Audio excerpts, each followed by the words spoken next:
Why pain and suffering? It may seem unusual when we think about going through the book of 2 Corinthians that that's how we would open, but yet we see throughout the book of 2 Corinthians a book that is geared especially through the idea of comfort. You see, to our knowledge, Paul wrote a few books, not just one or two books to Corinth, but he wrote a few more letters that aren't recorded in the Holy Writ. And some of those letters were very strong and very straightforward. Some of those letters we might say were hard. And yet then we read a letter like 2 Corinthians where it's Paul hoping that at this time, in a sense, he can back up and not be so hard. And hopefully they've gotten the message and hopefully they will love God and even love Paul again. You see, what we're about to see is we're about to see in this book that Paul literally had his concern of whether or not Corinth, by the time he hears back from them, as this letter of 2 Corinthians is, or 1 Corinthians is delivered, and then he will write back to them 2 Corinthians, the concern is, are they going to be Christians? Are they going to be a part of the Lord's church? His concern also is, are they going to love Him? Are they going to consider Him a false apostle? Are they going to count Him as a castaway, if you will? All of this left Paul in deep grief. And so what he does is he tells about 3 different episodes, one of which I've just said to you, and 2 other episodes throughout the book of 2 Corinthians to discuss losses and difficult times and grief. You see, the question this evening is not, will you go through a really difficult time in your life? The question is, what will you do when that difficult time comes? Because it's coming, brethren. None of us escape through a life without some difficult losses, without some great challenges, without some pain brought from other people's lives, or maybe our very own sin where we've brought things into our life, or just the fact that we live on this earth and it's not a permanent place. Let me quickly run down those 4 for you very quickly so you can see when we think about where does grief come from. The idea of sowing and reaping, sometimes it's our own sin that creates pain, that creates grief in our life. Number 2, sometimes it's because someone else has sown seeds, and keep in mind the harvest is always greater than what is sown. And so one individual sows a seed, but the harvest is so great that pain hurts the lives of other people. The very quick illustration that most people go to illustrate that is a drunk driver. Shouldn't have been drunk to begin with. Shouldn't have been driving. That's illegal. And yet, their sin that they sown is going to reap a harvest when they hit someone that other innocent driver and they take their life. We say, what was that? That was the reaping of the harvest of a sin where the sin was only one individual, but the reaping was broader than the sowing. The good news is that's also true when we put good seed in the ground. The harvest affects others in a good way, but it's true when we put the negative in the ground. Also, a third way that we see sin is we see that sin, or we see grief, is we see that sometimes the grief that we experience is simply because someone that we have loved has gone through either number 1 or number 2. And because we love them, we experience a very deep grief because of what they're going through. But a fourth and final thing that we'll say this evening by introduction is that sometimes we experience pain, we experience losses simply because we're not in heaven yet.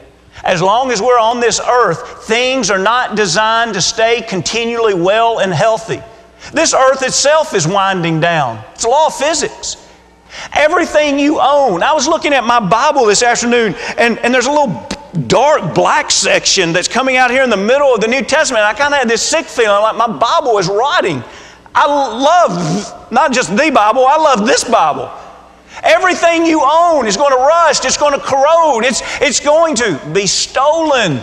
It's going to be lost. And some of those things are very significant. Some of them end up in a fire. They end up in a flood. And the fact that we're not on an earth that is permanent sometimes creates pain.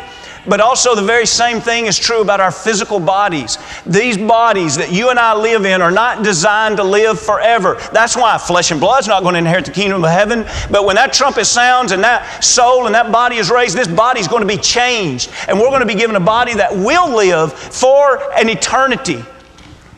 And so as long as we're in this body, we can count on a few things for certain.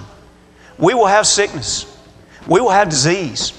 We will have days that we don't feel as good as other days, and if we live enough time, we will have a complete season of life where eventually something during that season takes our life. That sounds cold, but that's reality. And that's why you and I need to see something that's so much greater, so much more important, that is eternal. And that's the home of the soul. But yet until we get there, there will be grief when we have the loss of health. There will be grief when we have the loss of a loved one. There can be grief when we lose possessions that were very sentimental or precious to us in some way or another. And so when we think about that age-old discussion of pain and suffering, Job, probably one of the first books written in the Old Testament, and we say, why is that one of the early writings in the Old Testament? And it's as if God was saying from the very beginning, I want you to see that horrible things can and will happen to good people. You'd have a hard time finding a man in the Bible that could trump Job. But yet you also have a hard time seeing a man that went through such disaster and pain and loss as Job. Why that book? To show us that good men and women can have horrific losses and pain in their life. And so the next time something horrible happens, our first thought should not be, I wonder what evil that person did. Because that's just not the case always by any means. And so we see here in the life of Paul, by the time he's writing 2 Corinthians, the idea of comfort is very much on his mind. Look here in 2 Corinthians, the first chapter in verse 3. If you have chapter headings that, by the way, man has added, you might have a chapter heading above verse 3 that says something like comfort or comfort in suffering. And so he writes about, in verse 3 of 2 Corinthians, the first chapter, Blessed be the God and Father of our Lord Jesus Christ, the Father of mercies and God of all comfort, who comforts us in all of our tribulations. Pause there for a moment. What are you dealing with that God cannot help you with? Nothing. God can help you in every pain that you experience. That's why in 1 Peter 5 and verse 7 is so beautiful when he says, cast your cares upon me, for I care for you. Is it the loss? Is it a challenge? Is it a pain? Is it a death? Is it the loss of a job? What is it that you're dealing with that you say, this is a tribulation, it's breaking my heart? And God says, I can comfort you in this. Will you look to God? Will you depend upon God? That's the beauty of the book of Job, is that we find out that we will never find all of the answers about our grief, but we do find out that the answer is always to trust God and turn to God. And that's exactly what Job did. And here we see Paul teaching that. But notice it shouldn't stop with the idea of God comforts us.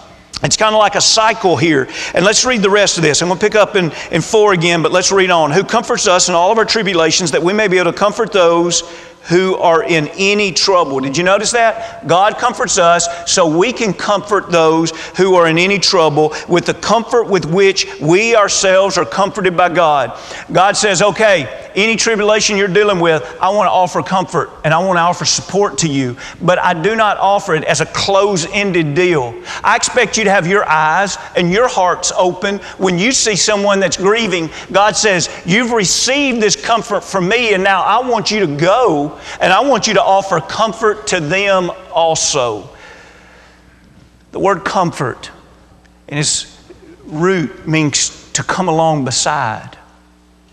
So many times we'll hear people say, well, I don't go to funeral homes, or I don't go and talk to a friend that's gone through a loss because just that, I don't know what to say. And I hope you realize this evening that what is far more important than knowing what to say is going. Walk along beside. And then what's real important when you don't know what to say is don't open your mouth. Go and sit. Go and listen. Go and pray. Go with your eyes open to see what is it that you could do. At that time, what are they going through that would be a support? Going. Comfort. Come along beside. Many of us here have gone through some kind of loss in our life. Think about there's over 7 billion people on this earth. Very few of those 7 billion people were of comfort. There were only those that came up beside us that offered comfort. God says, I'll come along beside you. Remember Psalm 23? He'll walk with us through the valley of the shadow of death. God says, I'll come beside you. But I expect you to also then be willing to take that comfort I've given you, and I expect you to come beside others also. So what kind of losses and pain was Paul dealing with in 2 Corinthians? Well, if you'll notice in the very next paragraph, in verse 8, we have a mention of something that we don't read about anywhere else in the Scriptures. And so we don't even know what Paul was talking about here. Some people think maybe it was an episode that took place when he was in Ephesus. But notice what we read in verse 8. And when you think about Paul being such a courageous and strong man, this must have been a horrific time for him to say this. For we do not want you to be ignorant, brethren, of our trouble. Pick up on these words that describe pain and agony, of our trouble which came to us in Asia, that we were burdened beyond measure, above strength, so that we despaired even of life. Yes, we had the sentence of death in ourselves, that we should not trust in ourselves, but in God who raises the dead, who delivered us from so great a death, and does deliver us, in whom we trust that He will still deliver us. You also helping together in prayer for us. See how beautiful it is? He recognized their prayer was a part of the comfort. You helping together in prayer for us, that thanks may be given by many persons on your behalf for the gift granted to us through many. When he, back in verse 8, talks about burdens beyond measure and above strength, we despaired even of life. Again, we do not know what he was talking about, but we do understand the language that a burden is something very heavy, and he says it's beyond measure. In other words, he says, I can't make you understand how heavy this burden was. And then when he continues, he said, above strength. In other words, he's saying this was a burden that was heavier than what we were able to bear and live. You see, that's the picture he's painting. If we would not have had God's deliverance, we would have died with whatever this particular burden was. And he says we were in despair of life. Now, please note this. That was not despair of his soul. If you flip over a page, you'll see how Paul views his spiritual journey. Look at the 4th chapter. The 4th chapter in verse 8, he talks about the pressures that he felt physically, but then he answers how he felt spiritually. And we're not going to take the time to develop 8 and 9 completely, but you see the language, but I want you to see despair in 8. In 8 he says, we are hard pressed on every side, yet not crushed. We are perplexed, but not in despair. You see, he's saying, we have stress all around us, but spiritually we're not giving in, we're not crushed. And then he says, we're really confused right now. We're perplexed. In other words, he's saying, perhaps he's saying, I don't know why God's allowing this to happen. I don't know what God's will is in this particular thing, but he says, I can tell you this, we're not in despair. In other words, we're not holding up the white flag spiritually and saying, we give up on God. But now here, when he's talking about his pain in the 1st chapter, he says, physically, our life was in despair. Our soul's not in despair, but our life was in despair. We believed that we were dying at that moment. The only help that he could reach out to at a time like this was the one that had the power to resurrect the dead. You see that connection there? Paul, how bad was your situation? We were so close to death that the only person that could help us would be someone that has the power to resurrect the dead. That's a pretty amazing way to describe a physical situation on earth. And so he says, we called out to him and we reached out to God, and he says, God delivered us. I need to note that one of the ways, if God so chooses, that He can help us in times of pain and loss is He at times will say, let me remove you from that situation. Let me restore your health. Have you ever prayed when your health was being weakened? Have you ever prayed that God would deliver you from that sickness and that your health would be restored? You see, there are many situations, a loss of a job, Lord, will you restore my job? There are many situations that we might pray similar to this, where we would say, Lord, will you deliver me from this painful loss, from this painful situation? And there's times where God's answer to that prayer is, yes, absolutely, I will. But secondly, tonight, I'd like for you to see that there were a lot of fragile times where Paul, who had sent back Titus to try to find out how the brethren in Corinth were doing, and he was waiting. And there was two things that would develop over this wait. There would be the great concern. Have you ever waited for something that you were so concerned that the news you were going to get back was not good news? He was so concerned that he was going to get news back that they had left the Lord, that they were spiritually lost. He also eventually got apparently concerned that something had happened to Titus. And so now he's worried about Titus physically, and he's worried about the Corinthians spiritually. I want us to just scan a few verses to see this. You see there in the 2nd chapter, notice words that talk about sorrow and pain. Look at the 2nd chapter. But I determined this within myself, that I would not come again to you in sorrow. So he's been dealing with a very difficult situation with them. See in verse 3, I wrote this very thing to you, lest when I came, I should have sorrow over those from whom I ought to have joy, having confidence in you all that my joy is the joy of you all. For out of much affliction and anguish of heart I wrote to you with many tears, not that you should be grieved, but that you might know the love which I have so abundantly for you. Paul, how are you feeling as you're writing letters of concern to them? He says, my heart is anguished. Papers are stained with tears. I'm in great trouble over this situation. And when we flip a page and we go over still in the 2nd chapter, look at verse 12. And the reason I want us to see 12 and 13 here is I think there's something that all of us need to know about deep grief. This is something interesting in 12. Furthermore, when I came to Troas to preach Christ's gospel, a door was opened to me by the Lord.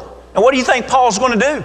What does Paul do when he goes somewhere to preach the gospel and the Lord opens a door? What does Paul do? You say, well, Paul goes through that door and preaches. Not if you're deep in grief. Not deep in grief, he didn't. Look at the very next verse. I had no rest in my spirit. You ever had that kind of grief? Because I did not find Titus my brother, but taking my leave of them, I departed for Macedonia. And brethren, please don't misunderstand me. It doesn't matter how deep our grief is. We need to make sure that, number one, we never allow our grief to be an excuse for us doing wrong. We need to worship. We need to serve God. We need to see others and not allow our grief to turn us inward and make us selfish. But we also need to see the point that Paul is making here. When we are not in grief, there are so many open doors that God will open up for us, and every day it's like an adventure where we're going wide open. And when we're in grief, we don't have the strength to go wide open. If someone has a broken leg, you don't expect them to be able to do the very same things that they were able to do without that broken leg. We need to understand that in the depths of grief, it is impossible for someone to carry on and pass through every open door as if they were not in the depths of grief. Grief is hard work. Most people that are grieving wake up first thing in the morning feeling like they are as tired as most people are at the end of the day. People that describe grief will use phrases like this: I feel like I have a 2,000-pound boulder on my chest. I just can't get up in the mornings. My head is heavy. I wake up tired. The days are long and the nights are longer. Listen, do you think God doesn't know how you feel? He does. But what you need are brothers and sisters in Christ that love and support you, and they understand how you feel also. It's fine in the depths of grief to tell somebody, I just can't do that right now. I'm grieving. I've gone through a difficult year, and it's going to take me a while to get my stamina back. And that's all right. That's what we even see Paul passing on a door that was open to preach. So is it going to get better? Let's see how God made this one better. Let's look at 2 Corinthians, the 7th chapter. You can probably quickly guess how He made it better. He was longing to hear from Titus, and so God sent Titus to him. Look at 2 Corinthians 7 and verse 5. For indeed, when we came to Macedonia, our bodies had no rest. See that picture of grief there? Had no rest. But we were troubled on every side. Hear that description of pain? Outside were conflicts. Inside were fears. You ever gone through grief and you were fearful because you don't understand what's happening and you don't know how you're going to be left after this loss is experienced? Look at 6. Nevertheless, God who comforts the downcast. What a phrase. If you write in your Bible, you ought to underline that, because one of these days you're going to need that phrase. When you feel like nobody else in the world understands, you know who understands? There's a God who is in business to comfort the downcast. He knows how you feel. He knows how you feel better than you know how you feel. He knows how you feel better than anybody around you knows how you feel. God who comforts the downcast comforted us by the coming of Titus. And not only by his coming, but also by the consolation, the comfort with which he also comforted in you when he told us of your earnest desire, your mourning, your zeal for me, so that I rejoice. Notice this double rejoicing. I rejoice even more. Paul says, I finally have found some comfort. Paul, how did you receive comfort? God did it. How did God do it? He sent Titus. Titus was safe. I thought maybe something was wrong with Titus. But then it was even better. It's not just that Titus is safe. I found out that people in Corinth are doing well spiritually. They've turned some things around. They love the Lord. They're not mad and angry and ready to cast me out as a faithful apostle. Paul says, God comforted me. Listen. It's interesting that he points out that God comforted me by the sending of Titus. And I want to remind you again where we started this evening in the first chapter. So oftentimes God is going to comfort people in this congregation by people in this congregation going to them and offering that support and that comfort. I hope that you're always willing to be the feet for God, the hands for God, the heart for God. When God needs someone, He can send to those that are hurting. Now, I do want to remind you, though, how foolish it is to think that you're going there to try to think up something to say that will make all of the pain better. When I talk with an individual or families that are grieving, oftentimes one of the things that I say to them is I say, listen, you know, over the next few days, there are going to be people that say the dumbest things. And it's going to hurt. I say, I want you to just bite your tongue and understand they mean well, but they don't know what to say. But they went ahead and opened their mouth anyway. If you've had a significant loss in your life, you know exactly what I'm talking about. If you haven't had a significant loss in your life, I beg you, go and don't say much. Do not think you are some God's gift from earth that nobody else on earth has figured out what to say. In some way, you're going to think up something to say that will take away the pain. You're not going to think up something to say that'll take away the pain. But you could go and say, by your presence, I'll walk with you as you go through the pain. I won't let you walk alone. I'll pray for you, and I will be here to help you in any way that you can. But listen, you have no business saying, I know exactly how you feel. There's no two losses the same. The woman that has stayed beside her husband as he's gone through cancer, and they've had all of these opportunities over the months to talk about their regrets and to talk about how much they love each other and to put closure in their life, if you will, while they're still alive. That woman's grief is going to be very different from a woman who loves her husband, but the last thing that they said to each other was a fight, and they usually don't fight as a couple. And he goes out, and that day at work, he's in an accident and he dies. Her loss is tragic, and it didn't end well on a good day. She's going to experience an entirely different grieving process than the other woman.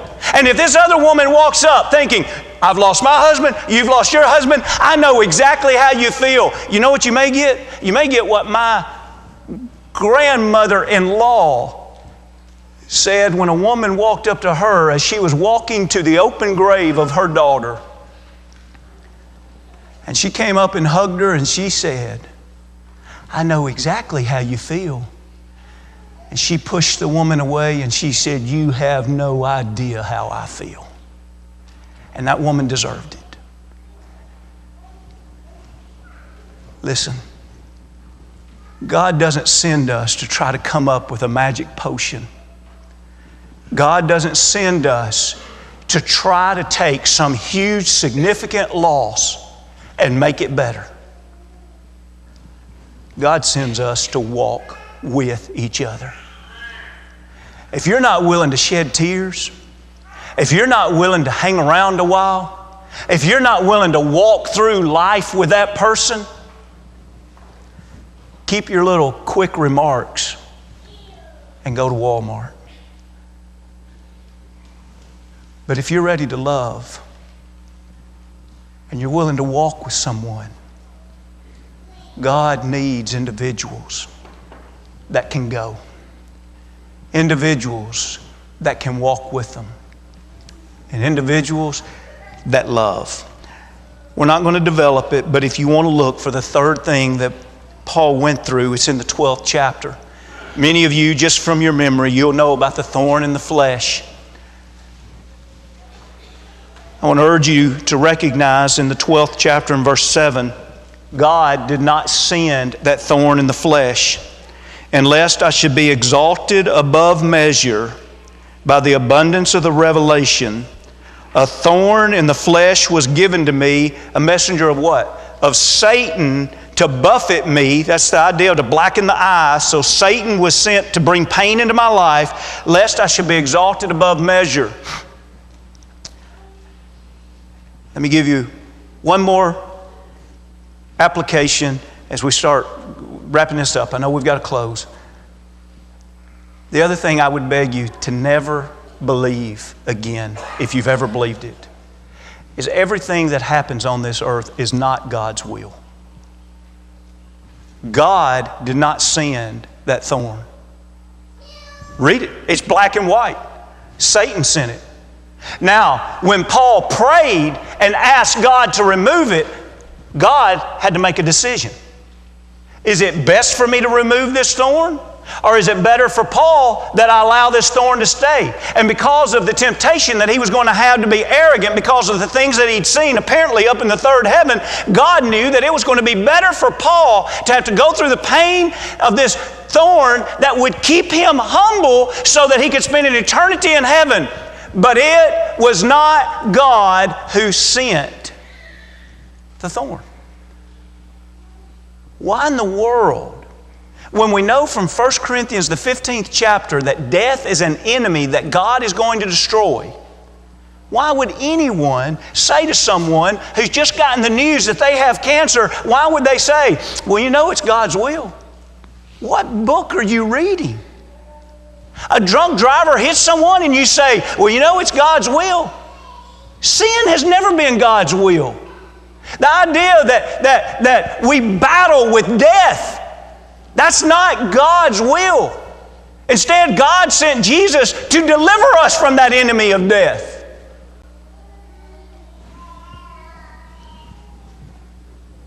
One of these days, I want to live in a place where everything is God's will.